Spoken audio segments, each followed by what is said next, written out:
Today, more signs the property market is turning south.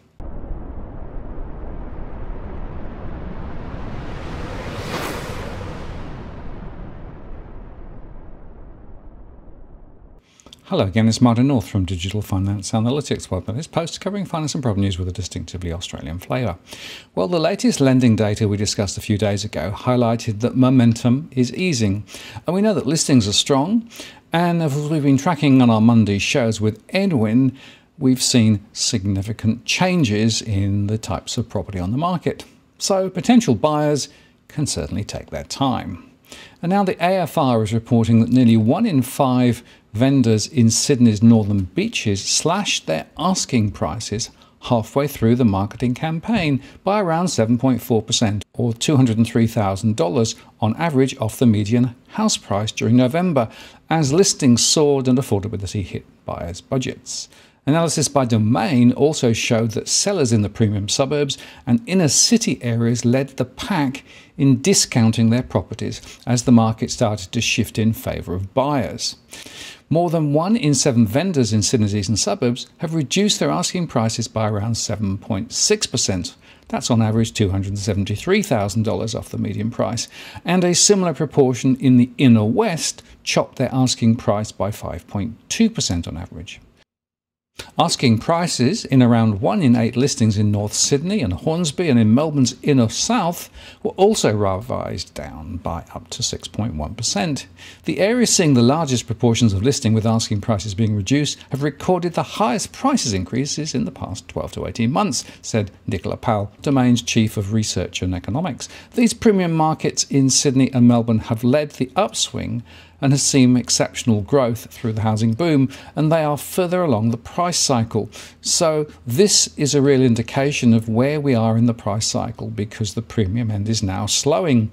The northern beaches notched up some of the biggest gains in house prices in the last 12 months, soaring by 46.1%, while the eastern suburbs grew by 27.4%.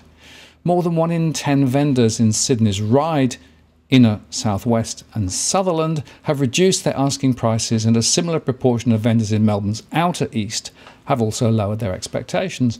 Dr. Powell said that more vendors were likely to cut their asking prices to get a sale. Listings have gone up substantially in recent weeks, which means buyers can now take their time as they have more options and no longer have to battle it out, she said. It made buyers more wary about overpaying, so I think sellers have to be more realistic to meet that expectation on pricing. The number of listings under 30 days had jumped 76% in the northern beaches and by 74% in the eastern suburbs since August, according to SQM research. Meanwhile, stock levels have more than doubled, 108% higher actually, in the inner west and soared 158% in the inner southwest during the same period. Sydney-based auctioneer Clarence White said it's becoming harder to get properties across the line at auctions amid higher listings and fewer bidders. It's challenging out there at the moment because there's so much stock, he said. A lot of vendors are choosing to sell before auction and more properties are getting passed in. I would probably say 8 out of 10 vendors have reduced their reserves in the past 4 to 5 weeks to get their property sold. And Mr. White said realistic price guides were important to achieve a sale in today's slower market. I think the price guide has to reflect the buyer's expectation and be justified by comparable sales, he said. It's designed to generate interest, so if you're realistic with your price guide, you're more likely to attract buyers. Whereas if you quote too high, nobody will come and look at your property. Buyer's agent and principal of high-spec properties, Amanda Gould, said more markets were becoming favourable for buyers. There's certainly more opportunity to get a good deal, particularly this side of Christmas, as some vendors worry about what might happen next year and just want to sell now, she said.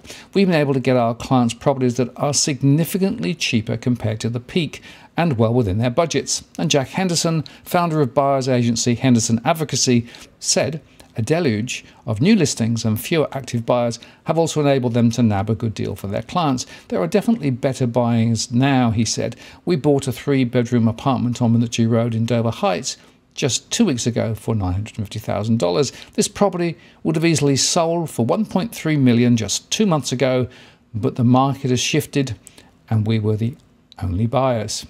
Now, the point I want to make here is that we're talking about the more buoyant end of the market. But these trends of higher listings and prices easing is much more widespread. And we're seeing it across the eastern suburbs, the western suburbs and around Sydney, but we're also seeing it in other places as well across the country. So there is definitely a change in the weather with regard to property prices. Now that, of course, is explained by partly the fact that lending is now a bit tighter. Secondly, listings are significantly higher, and there are some people listing desperate to sell quickly, and that's one reason why prices are dropping. But also buyers are much more realistic about what's going on and are just not prepared to chase their own tails to bid prices higher. So this is going to be a very interesting season to watch. And as we go into next year, I'll be fascinated to see whether in fact prices continue to ease back or whether there is renewed momentum after Christmas and New Year. And maybe the Omicron variant has something to say about that too. But of course, the thing to watch is what the government will do. I'm still expecting more stimulus, more first-time buyer incentives to try and bring more people into the market. I wouldn't be surprised to see a swathe of announcements prior to the election because, of course, as I've argued many times, the government does not want prices to ease. They want the Ponzi to continue for at least as long as the election and beyond. Now, if you're buying your home in Sydney's contentious market, you don't need to stand alone. This is the time you need to have Edwin from Ribbon Property Consultants standing alongside you. Buying a property is both challenging and adversarial.